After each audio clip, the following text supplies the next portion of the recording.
ఓం గం గణపతయే నమః. ఓం శరదిందు సమాకారే పరబ్రహ్మస్వరూపిణే వాసరాపీఠ నిలయే సరస్వతీ నమోస్తుతే. శ్రీ మహాసరస్వత్యై నమః. గురు బ్రహ్మ గురుర్విష్ణు గురుర్దేవో మహేశ్వరః. గురు సాక్షాత్ పరబ్రహ్మ తస్మై శ్రీ గురవే నమః. శ్రీ గురుభ్యో నమః. మాతృభ్యో నమః. పితృభ్యో నమః. హరి ఓం. నీలాంజన సమాభాసం రవిపుత్రం యమాగ్రజం ఛాయామార్తాండ సంభూతం తం నమామి శనైశ్చరం. శనైశ్చరాయ నమః. వీక్షించేటటువంటి ప్రేక్షకులందరికీ కూడా వక్రిస్తున్నటువంటి శని భగవానుడి యొక్క అనుగ్రహం అందరికీ కలగాలని, అందరిలో ఉన్నటువంటి ఆలస్యము, బద్ధకము, నేను ఈ పని చేయలేను అనేటటువంటి కాన్ఫిడెంట్ లెవెల్స్ తొలగిపోయి చాలా ఉన్నతమైనటువంటి కీర్తి ప్రతిష్టలని, అట్లాగే ఆలస్యాన్ని, బద్ధకాన్ని వదిలితే చాలా అకుంఠిత దీక్ష పెరిగి క్రమశిక్షణ అనేటటువంటి ఆ యొక్క చర్య ద్వారా ఎంతో కీర్తిని, గౌరవాన్ని ఇచ్చేటటువంటి ఆ పరిస్థితిని తెచ్చేవాడు కర్మకారకుడైనటువంటి శని భగవానుడు.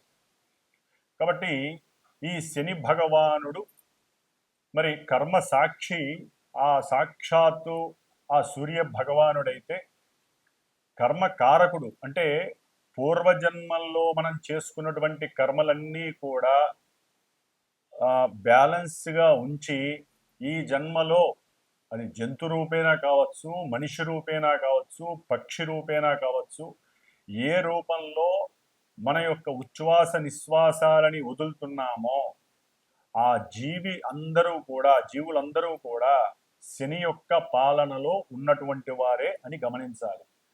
ఎందుకంటే మనకున్నటువంటి పంచభూతాలలో కనపడనటువంటిది వాయువు.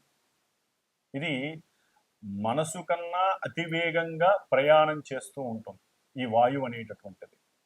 కాబట్టి ఈ వాయువు ద్వారానే ప్రతి జీవి కూడా కర్మని అనుభవిస్తూ, మంచి చెడులను అనుభవిస్తూ, ఉచ్ఛ్వాస నిశ్వాసాల ద్వారా అంటే మనం చేసేటటువంటి యోగా పరిక్రమ ద్వారా కావచ్చు, లేకపోతే వ్యాయామాల ద్వారా కావచ్చు, మన యొక్క శరీరంలో ఉన్నటువంటి ప్రతి అవయవము కూడా స్పందించి ఆ యొక్క గాలి లోపలికి పీల్చుకోవటం ద్వారా వాయువుని అది ఆక్సిజన్ రూపంలో ఆ శరీర భాగాలన్నిటికీ కూడా సరైనటువంటి పద్ధతిలో అంది మన యొక్క ఆయుష్ని పెంచేటటువంటి పరిస్థితిని కల్పించజేసేటటువంటి వాడు సాక్షాత్తు కర్మకారకుడైనటువంటి శని భగవానుడు. అంటే ఆయుకారకుడు ఆయనే, కర్మల్ని అనుభవించేటటువంటి స్థితిని తెచ్చేది ఆయనే, కర్మ పరిపక్వతని ఇచ్చేటటువంటి వాడు ఆ శని భగవానుడు అని అందరికీ తెలిసినటువంటి విషయమే.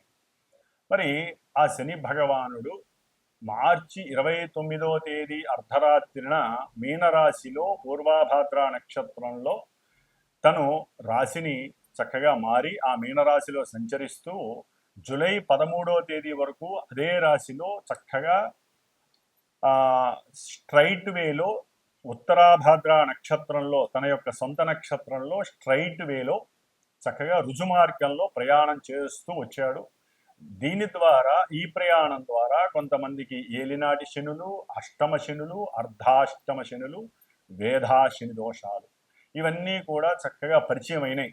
దాదాపుగా ఏప్రిల్, మే, జూన్, జూలై దాదాపు 120 రోజులు బట్టి కూడా 135 రోజులు బట్టి చక్కగా శని యొక్క అనుగ్రహాన్ని పొందుతున్నారు అని కూడా అనుకోవచ్చు. మరి ఈ జూలై 13వ తేదీన ఏంటి విశేషం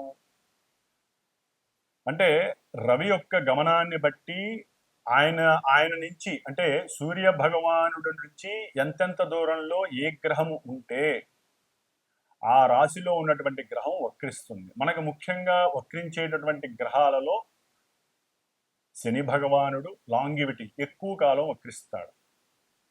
గురు భగవానుడు ఆయన ఆల్రెడీ వక్రించాడు, ఆయన ఇప్పుడు రుజుమార్గంలో ఉన్నాడు. బుధుడు వక్రత్వం లేదు, అస్తంగత్వం ఉంటుంది. శుక్రుడు వక్రిస్తాడు. రవిచంద్రుడికి వక్రత్వం లేదు. రాహుకేతువులు ఆల్రెడీ వాళ్ళు వక్రత్వంతోనే ప్రయాణం చేస్తూ తాట తీస్తూ ఉంటారు అందరికీ కూడా.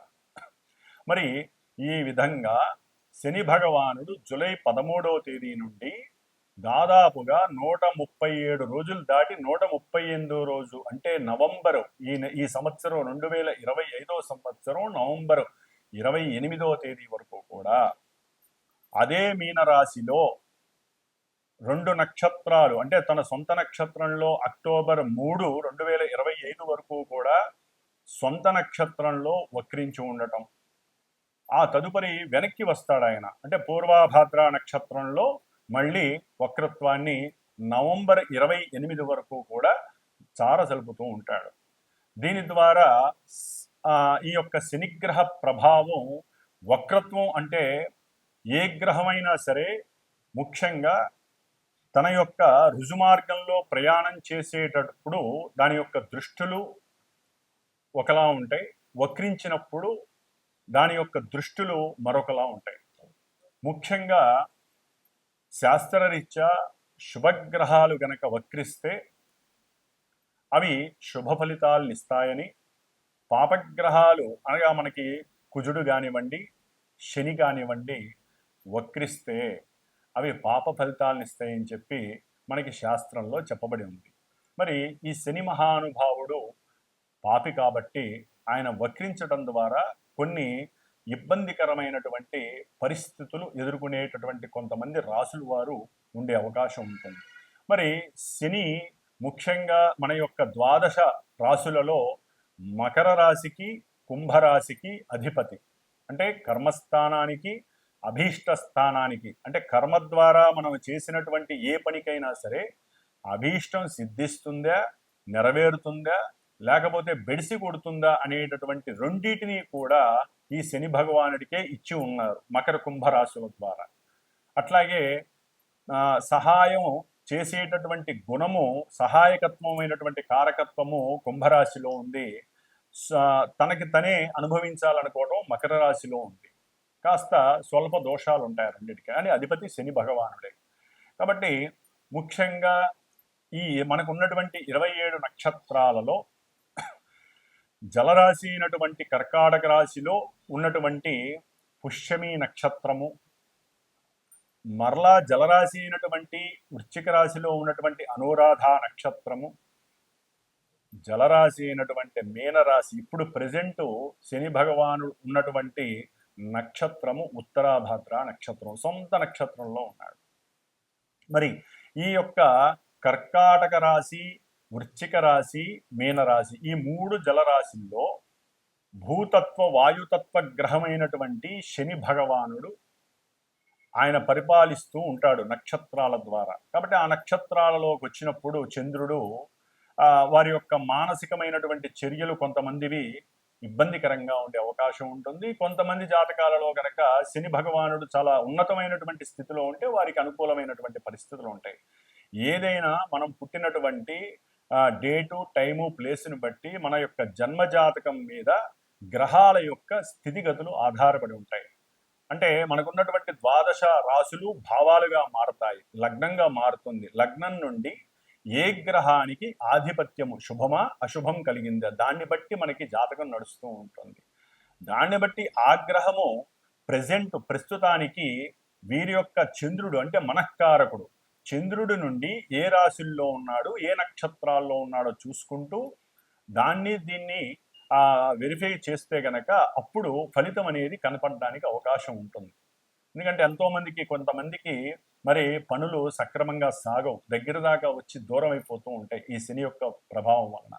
అట్లాగే జాతకాలలో, జన్మజాతకాలలో కనుక శని చంద్రుల యొక్క స్థితి కానీ, యుతి కానీ, కలయిక కానీ, ఒకరి నక్షత్రంలో ఒకళ్ళు ఉండటం ద్వారా కానీ ఈ విధంగా వారిద్దరికీ గనక సత్సంబంధాలు ఉన్నట్లయితే ఆ యొక్క జన్మలగ్నాన్ని బట్టి ఆ భావాలు దెబ్బతింటాయి. దెబ్బతింటం అంటే ఆలస్యం అవ్వటం, 1కి 2-3 సార్లు జరగటం, అంటే వివాహాల విషయంలో, ముఖ్యంగా వివాహ విషయంలో, ఉద్యోగ విషయాలలో, అట్లాగే సంతాన విషయంలో. ఎందుకంటే శని ఆలస్యాన్ని సూచిస్తాడు ప్రతి విషయంలో, కానీ స్టాండర్డ్ సూచిస్తాడు, స్థిరత్వాన్ని. కాబట్టి కానీ చంద్రుడితో లింక్ అంత మంచిది కాదు. మానసికంగా ఎప్పుడు విచారాలని వికారాలని కలుగు చేస్తూ ఉంటాడు. సరే, శశిమంగళ యోగం అనేటటువంటిది అది కొంతమంది లగ్నాలలో కలుగుతూ ఉంటుంది. ఆ దశలు అంతర్దశలు వచ్చినప్పుడు వారికి శశిమంగళ యోగం మనకి ఉన్నాయన్నమాట. ఆ యోగాలలో వారికి యోగాన్ని ఇస్తాడు. అది తర్వాత విషయం, అది జన్మజాతకం చూస్తే గానీ తెలియదు. కాబట్టి మరి ఈ శని భగవానుడు ఇప్పుడు వక్రిస్తున్నాడంటే ఆయన ఇప్పటి వరకు కొన్ని రాశులు వారికి మేషాది ద్వాదశ రాశుల వాళ్ళకి కొంతమందికి ఏలినాటి అష్టమ అర్ధాష్టమ శని ప్రభావాలు అధికంగా ఉంటాయి కదా.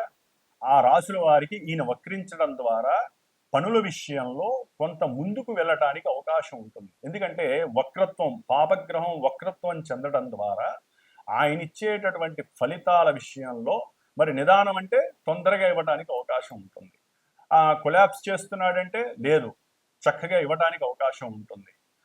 ఆ విధంగా కొంతమంది రాసుల వారు బయటపడి ఈ నవంబర్ 28 లోపల వరకు కూడా వారికి జరగవలసినటువంటి వివాహ ప్రక్రియలు కావచ్చు, సత్సంతాన విషయం కావచ్చు, లేదా ఈ యొక్క ఉద్యోగ విషయాలు కావచ్చు, ఏ పని ముట్టుకున్నా జరగనటువంటి వాళ్ళకి పనులు జరిగే అవకాశం ఉండొచ్చు, కోర్టు వ్యవహారాల విషయంలో సక్రమమైనటువంటి తీర్పు లభించవచ్చు.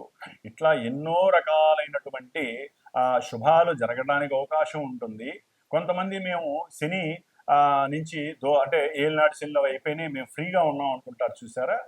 అలాంటి వాళ్ళకి ఈ శని ఉన్నటువంటి వక్రత్వ స్థితి, ఆ యొక్క స్థితిని బట్టి, స్థాన స్థితిని బట్టి కొంత వ్యతిరేకమైనటువంటి ఫలితాలు కలగటానికి కూడా అవకాశం ఉంటుంది. కాబట్టి ఏదైనా సరే ఈ యొక్క శని దోషాలు పోగొట్టుకోవటానికి మీరు ఎన్ని విధాలుగా అంటే శివాలయాలకు వెళ్ళి నవగ్రహాలకి చుట్టూ ప్రదక్షిణాలు చేయటం, నువ్వుల నూనెతో అభిషేకం చేయటం, 19 ఒత్తులేసి దీపారాధన చేయటం, ఈ విధంగా దానాలు ఇవ్వటం ఏ విధంగా చేస్తారో మంత్రోచ్చారణ కలిగినటువంటి మాలాంటి బ్రాహ్మణుల ద్వారా జరిగేటటువంటి అంటే ముఖ్యంగా పాపగ్రహాలకి వారు అనుభవిస్తున్నటువంటి పరిస్థితులు పోగొట్టుకోవటానికి సంకల్పము అనేది ఉంటుంది. సంకల్పము ద్వారా వారి కోరికని లేకపోతే వారికి ఉన్నటువంటి ఇబ్బందుల్ని మనం చక్కగా గణపతి పూజ ద్వారా తెలియచేసి ఆ యొక్క శనిగ్రహ జపాన్ని ఆచరిస్తూ ఒక 19 రోజులు 8 రోజులు సంఖ్య ఉంటుంది. 19,000 సార్లు 21,000 సార్లు సంఖ్య ఉంటుంది. అంత సార్లు వేదమంత్రాన్ని పఠిస్తూ శమగ్నిరగ్నివిష్కరశ్చన్నస్తపత సూర్య శంబాతో వాత్పరప అపస్రద అనేటటువంటి వేదమంత్రాన్ని చక్కగా 19,000 సార్లు 19 రోజులు చక్కగా జపిస్తూ, ఎందుకంటే వచ్చేటటువంటిది శ్రావణ మాసం, దీక్షాధారణలు కూడా కొంతమంది చేస్తారు శని భగవానుడికి. కొంతమంది మనకి రాజమండ్రి సైడ్ ఉన్నటువంటి శని భగవానుడి ఆలయానికి, నాసిక్ దగ్గర ఉన్నటువంటి శని భగవానుడి శని సింగనాపూరు ఇట్లాంటి వాటికి వెళ్ళే అవకాశాలు ఉంటాయి దీక్ష తీసుకొని. కాబట్టి శ్రావణ మాసంలో శుద్ధ విధియ రోజున ప్రారంభం చేసి ఈ యొక్క శనిగ్రహ భగవానుడి యొక్క జపాన్ని 19 రోజులు అంటే బహుళ శ్రావణ మాసంలో బహుళ పంచమి వరకు కూడా రోజుకి 1000 సార్లు చెప్పిన వేదమంత్రాన్ని శనిగ్రహ మంత్రాన్ని జపించి చివరిలో చక్కగా స్వామివారికి హోమం చేయటం అనేటటువంటిది, అంటే షష్ఠి రోజు కావచ్చు, పంచమి రోజు కావచ్చు, స్వామివారి యొక్క శనిగ్రహ పాశుపత హోమాన్ని ఆచరించటం. ఎవరైనా ఈ శనిగ్రహ ప్రాబ్లమ్స్ ఉన్నటువంటి వాళ్ళు ఆ హోమంలో పాల్గొనొచ్చు. అట్లాగే అక్కడికే ఒక బ్రాహ్మడికి వస్తే ఆ బ్రాహ్మడికి శనిగ్రహానికి సంబంధించినటువంటి దానాలు మీరు చక్కగా ఇచ్చుకోవచ్చు. అవన్నీ కూడా అట్లాగే మా యొక్క శ్రీమాత జ్యోతిషాలయ పీఠంలో ప్రతి అమావాస్యకి కూడా నవగ్రహాలకి సంబంధించినటువంటి నక్షత్రాలు, అంటే పాప నక్షత్రాలు కొంతమందికి ఉంటాయి, వివాహానికి సంబంధించిన ఇబ్బందికరమైన నక్షత్రాలు కొన్ని ఉంటాయి, వాటికి సంబంధించినటువంటి, అట్లాగే అమావాస్య రోజుల్లో పుట్టినటువంటి వారి గురించి, ఎందుకంటే శని అమావాస్యకి అధిపతి శని భగవానుడు. కాబట్టి పితృశాపాలు, మాతృశాపాలు, కొన్ని పితృశాపాలు ఉంటాయి మెయిన్ ముఖ్యంగా. ఆ శాపాలు పోవటానికి కూడా అమావాస్య రోజున మా యొక్క పీఠంలో ఈ యొక్క నవగ్రహ నక్షత్ర సహిత శనిగ్రహ పాశుపత హోమము, మృత్యుంజయ హోమము ప్రతి అమావాస్యకి జరుగుతూ ఉంటుంది. కాబట్టి ఈ విధంగా శ్రావణ మాసంలో ఈసారి 2వ తారీఖు నుంచి మరి 19 రోజులు ఈ యొక్క జపము ఆచరిస్తూ 19 రోజులు కూడా ఉన్నంతలో నియమనిష్టలతో ఆచరిస్తూ ఎవరికి ఏ రకమైనటువంటి శుభాలు జరగాలో అది నిత్య సంకల్పంలో చెప్తూ ఆ హోమాన్ని చేయటం అనేటటువంటిది విశేషమైనటువంటి ప్రక్రియగా నేను పెట్టుకున్నాను. కాబట్టి ఎవరైనా దీంట్లో సంకల్పయుక్తంగా మనస్ఫూర్తిగా చేయించుకోవాలనుకుంటే నన్ను సంప్రదించగలరు ఫోన్ చేసి. కాబట్టి ఈ విధంగా శని భగవానుడి యొక్క వక్రత్వం వలన కొన్ని ఆలస్యంగా జరగాల్సినవి ఫాస్ట్గా జరిగే అవకాశాలు ఉంటాయి. ఆయన యొక్క దృష్టి ప్రభావం కూడా ఇప్పటి వరకు 12వ తారీఖు వరకు పడేటటువంటి దాన్ని బట్టి కొంచెం ముందు రాశి మీద పడే అవకాశం ఉంటుంది. కాబట్టి అవి ఏమేం రాశులు, మేషం నుంచి ద్వాదశ రాశుల వారికి వక్రత్వం కలిగినటువంటి శని భగవానుడు ఏ విధమైనటువంటి భావాల మీద ఏ విధమైనటువంటి పరిస్థితుల్ని కలుగజేస్తాడో మనం చక్కగా తెలుసుకుందాం. కాబట్టి 138 రోజులు శని వక్రత్వం వలన ఎన్నో మధ్యలో మనకి కుజుడు కూడా ఈ నెల 29 నుంచి ఆయనకి ఎదురుకుండా వస్తాడు. కాబట్టి అది నెక్స్ట్ ఏదైనా వీడియోలో తెలియజేస్తాను. ఈ శని కుజుల యొక్క విపరీతమైనటువంటి దృష్టి విభేదం అనేటటువంటిది చాలా ఇబ్బందులు కూడా కలుగజేస్తుంది ప్రపంచానికి. అట్లాగే కొన్ని రాశుల వారికి కూడా ఆ ఇబ్బందులు కలుగజేస్తే అది నెక్స్ట్ వీడియోలో తెలియజేసుకుందాం చక్కగాను. కాబట్టి ఈ వక్రత్వపు శని యొక్క దోషాలు ఏ విధంగా ఉంటాయి, ఏ విధంగా కొంతమంది లాభపడతారో చక్కగా మనం తెలుసుకుందాం. ఓం శం శనైశ్చరాయ నమః. తులారాశి. తులారాశి వారికి ఈ నెల అనగా జూలై 13వ తేదీ నుండి నవంబర్ 28వ తేదీ వరకు 6వ రాశిలో మీనరాశిలో ఉన్నటువంటి శని భగవానుడు ఇప్పటి వరకు కొంతవరకు ఆయన అనుకూలంగా ఉన్నప్పటికీ, అంటే వారి జాతకరీత్యా శని భగవానుడు సరైనటువంటి పరిస్థితుల్లో లేకపోతే ఈ షష్ఠమ శనిగ్రహము అంత యోగించకపోయి ఉండవచ్చు. ఎందుకంటే ఈయన ఉన్నటువంటి స్థానము కూడా అంతగా యోగ్యకరమైన స్థానం కాదు కాబట్టి. కానీ ఎంతో కొంత మేలు చేసి ఉండొచ్చు ఆయన శని భగవానుడు.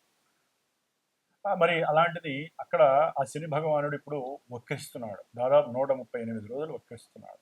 మరి వక్రించిన ఫలితాలు ఏ విధంగా ఉంటాయంటే, వీరికి ఉద్యోగ విషయంలో ఇప్పటి వరకు కొంత ఇబ్బందులు ఎదురవుతున్నా, అవతల వ్యక్తులు ఎవరైతే వీరికి ఉద్యోగం ఇద్దాం అనుకున్నారో వారు స్పందించకపోయినా, వారు ఆలోచిస్తున్నా, వీరికి సంబంధించినటువంటి విషయంలో వారు ఏదైనా సరే కొంచెం డిసప్పాయింట్మెంట్స్ అయినా అవన్నీ సరిదిద్దుకొని వీరికి అనుకూలమైనటువంటి యోగ్యతని, అంటే ఉద్యోగ విషయంలో యోగ్యతని, వారికి ఉన్నటువంటి స్టామినాని గమనించుకుంటూ వారు తీసుకునేటటువంటి నిర్ణయాలు కొంచెం ఫాస్ట్గా తీసుకొని వీళ్ళకి కొంత అనుకూలత కలుగజేసేటటువంటి పరిస్థితులు కూడా ఈ యొక్క శని భగవానుడు, వక్రించిన శని భగవానుడు వీరికి ఇస్తున్నారు.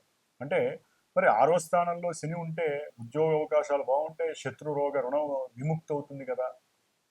అవన్నీ అవకాశాలు ఉంటాయి, జాతకాన్ని బట్టి కూడా అవి జరుగుతూ ఉంటాయి. డైరెక్ట్గా ఆయన 6లో కూర్చోగానే ఇవన్నీ జరగాలని రూలేం లేదు. ఎందుకంటే మేషం నుంచి అది 12వ స్థానం కాబట్టి ఇంకా ఆ విషయంలో అవి తీరక కొంత ఇబ్బందులు పడినటువంటి పరిస్థితులు కూడా ఉండి ఉండవచ్చు.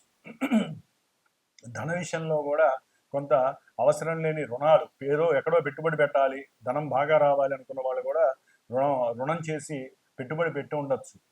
అయితే అవన్నీ కూడా అలా చేసి ఉన్నటువంటి వాళ్ళకి రుణాలు కోల్పోయే అవకాశం, అంటే రుణ విముక్తి కలుగుతుంది. తులారాశి వాళ్ళకి ఈ వక్రించిన శని 4.5 నెలలు ఉండటం ద్వారా ఆయన కొంత రుణాలను తీర్చేయాలనే ఆలోచన, వారి యొక్క రకరకాలైనటువంటి స్ఫురణ శక్తి, సద్యోశక్తి ఇవన్నీ కలిసి తొందరగా తీర్చేయాలి, నేను రుణ విముక్తిని కావాలి అనేటటువంటి ఆలోచన వీరికి కలుగుతుంది. ముఖ్యంగా వీరి తులారాశి వారికి ఈ యొక్క శనిగ్రహ ప్రభావము కొంత సింహరాశి మీద పడుతుంది. అంటే వక్రించిన శని కాబట్టి, అంటే లాభస్థానం, ఉద్యోగ వ్యవహారాల యందు వీరు ఆశించినటువంటి పరిస్థితులకి అనుకూలంగా అనుగుణంగా వీరికి చక్కటి ఉద్యోగ స్థితి 4.5 నెలల్లో కలగటానికి చాలా చాలా అవకాశాలు మెండుగా ఉన్నాయి. ముఖ్యంగా వీరికి ఏదైనా కొంత అనారోగ్య పరంగా సమస్యలు ఉన్నట్లయితే అవి కూడా తీరిపోయి చక్కటి ఆరోగ్యకరమైనటువంటి జీవితాన్ని వీరికి వీరు ప్లానింగ్ చేసుకునే పరిస్థితి వీరు స్వీకరిస్తారు ఈ యొక్క 4.5 నెలలు. అట్లాగే ఎవరైనా సరే విద్యావంతులు, ముఖ్యంగా తులారాశికి సంబంధించినటువంటి విద్యాస్థానానికి అధిపతి కాబట్టి, మకర రాశికి అధిపతి శని కాబట్టి వీరి యొక్క ఆలోచన శక్తులు చాలా పెరుగుతాయి. ప్రపంచాన్ని ఏలాలి, ప్రపంచంలో నాకంటూ ఒక సముచిత స్థానం ఉండాలి అని పెద్ద పెద్ద వాళ్ళు ఎవరైతే ఉంటారో, అది రాజకీయ నాయకులు కావచ్చు, పారిశ్రామికవేత్తలు కావచ్చు, దూరంలో ఉన్నటువంటి వాళ్ళని చూసి, అంటే విదేశాల్లో ఉన్న వాళ్ళు పెద్ద పెద్ద వాళ్ళని చూసి నేను కూడా ఆ స్థాయికి ఎదగాలని దానికి తగ్గట్టుగా శ్రమతో కృషిపడి విద్యార్థులు చక్కగా దానికి సంబంధించిన కోర్సులు నేర్చుకోవడం, సాధించడం అనేవి కూడా చేసుకుంటారు. వీటన్నిటికీ ముఖ్యంగా ఏకాగ్రత చాలా ముఖ్యం. కాబట్టి ఆ ఏకాగ్రత స్థానంలో నిర్ణయాధికారాలు, ప్రామాణికాలు, అట్లాగే కొన్ని క్రమశిక్షణ పరమైనటువంటి చర్యలు తీసుకునేటువంటి స్థానంలో ఈ శని రాహులు ఉండటం ద్వారా అప్పుడప్పుడు కొంచెం ఎదురు దెబ్బలు, ఆటంకాలు కూడా కలగచ్చు. కానీ తులారాశి వారికి కొంత అనుకూలమైనటువంటి పరిస్థితులు కనబడడానికి, ఉద్యోగం ద్వారా అనుకూలమైనటువంటి లాభాలు కలగటానికి, అట్లాగే కొంతమందికి ఎవరికైనా సరే వివాహం అయినటువంటి వారికి అటు ఇటుగా కొంత కోర్టు కేసులు, సమస్యలు ఉన్నటువంటి వారికి కూడా అవి తొలగిపోయి ఒకరినొకరు అర్థం చేసుకొని అనుకూలమైనటువంటి జీవన కాపురాన్ని కూడా చేయడానికి, అంటే సరైనటువంటి జీవనాన్ని గడపాలి అనే ఒక ఆలోచన కూడా వీరికి కలుగుతుంది. దాని ద్వారా కూడా తులారాశి వారికి వక్రించిన శని సంతాన ప్రాప్తినివ్వడానికి కూడా ఒకంత అనుకూలతల్ని కలుగజేయడానికి అవకాశాలు ఉన్నాయి. కొంత లోపల ఇమ్యూనిటీ సిస్టంలో మాత్రం కొంచెం తేడా కలగడానికి అవకాశం ఉంటుంది. అంటే అనారోగ్యాలు తగ్గడానికి ప్రయత్నం చేస్తూ ఉంటారు, కానీ ఆ ఇమ్యూనిటీ లెవెల్ పెంచుకోవడానికి మీరు కొంచెం వ్యాయామాన్ని అధికంగా చేయాలి. ముఖ్యంగా సూర్య నమస్కారాలు లాంటివి చేసుకోదలుచుకుంటే కనుక వీరి గ్యాస్ ప్రాబ్లమ్స్ కానీ, జీర్ణాశయ ప్రాబ్లమ్స్ కానీ, వాతపరమైనటువంటి సమస్యలు కానీ పోగొట్టుకునే అవకాశాన్ని వీరికి వీరే సొంతంగా శ్రమపడాలి. ముఖ్యంగా లేని వాళ్ళకి, లేకపోతే కుంటి, గుడ్డి, చెవుడు, కాళ్ళు లేనటువంటి వాళ్ళు, లేదా బాగా ముసలి వాళ్ళు, చేతకానటువంటి వాళ్ళు, కళ్ళు కనబడినటువంటి వారు, ఇలాంటి వాళ్ళందరికీ కూడా వికలాంగులు, లేకపోతే వృద్ధులు, ఇలాంటి వాళ్ళకి సంబంధించిన చారిటబుల్ ట్రస్టుల్లో వీళ్ళంతటి వీళ్ళు వెళ్ళి ఏదో రకమైనటువంటి సహకారాన్ని వాళ్ళకి అందించి రావడం ద్వారా కూడా వీరికి కొంత మానసికమైనటువంటి స్టెబిలిటీ పెరుగుతుంది. సరైనటువంటి లోక వ్యవహారం మీద పట్టు కలుగుతుంది. రాజకీయ నాయకులతో కూడా మంచి సత్సంబంధాలు కలగడానికి తులారాశి వారికి ఈ వక్రించిన శని చాలా యోగాన్ని ఇస్తున్నాడు. షేర్స్కి సంబంధించిన వ్యవహారాల్లో కూడా వీరికి లాభం కలగటానికి కొంతవరకు అవకాశం ఉందనే చెప్పుకోవాలి. వక్రించిన శని వలన కాస్త ప్రేమ వ్యవహారాల యందు భయము, భ్రాంతి జరుగుతుందో లేదో అనే కన్ఫ్యూజన్ స్టేజ్ ఉంటుందేమో, కానీ కొంత అనుకూలత కలుగుతుంది. సంతాన విషయంలో కూడా కొంతవరకు అనుకూలత కలగడానికి వీరికి స్టామినా అనేటటువంటిది పెరిగే అవకాశం ఉంటుంది. కాబట్టి ఏదేమైనప్పటికీ ఈ తులారాశి వారు శని రాహుగ్రహ దోష పరిహారార్థమై కాస్త శనివారం పూట దుర్గాదేవి ఆరాధన చేసుకోవడం ద్వారా వీరికి ఇంకా మేధస్సులో ఉన్నటువంటి కొన్ని అవసరం లేనటువంటి ఆలోచనలు తొలగిపోయి జీవితంలో ముందుకు వెళ్ళే ఆలోచనలు పెంచుకోవడానికి విద్యార్థులకి చాలా చాలా ఉపయోగకరంగా ఉంటుంది. గృహం కట్టుకునేటటువంటి వాళ్ళకి కూడా కొంత లాభం కలగడానికి అవకాశం ఉంటుంది. తల్లి యొక్క ఆరోగ్యం కూడా కొంత వెసులుబాటుగా వీరికి అనుకూలమైనటువంటి పరిస్థితులు కనిపిస్తున్నాయి. ఓం శం శనైశ్చరాయ నమః.